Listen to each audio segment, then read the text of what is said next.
Kita ke informasi soal PSM Makassar, Saudara. Tim Juku Eja membawa 25 pemain untuk berlaga di Piala AFC 2022. PSM Makassar nantinya akan bertanding di Malaysia.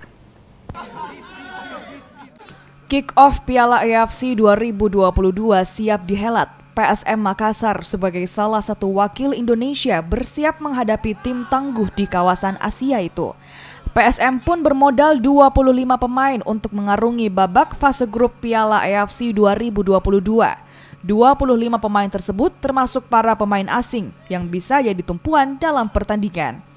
Tim Juku Eja akan bertanding di Malaysia yang ditunjuk jadi salah satu lokasi pertandingan. PSM akan menghadapi Kuala Lumpur City dari Malaysia dan Tampines Rovers dari Singapura. Tim ini tergabung dalam grup H Piala AFC 2022.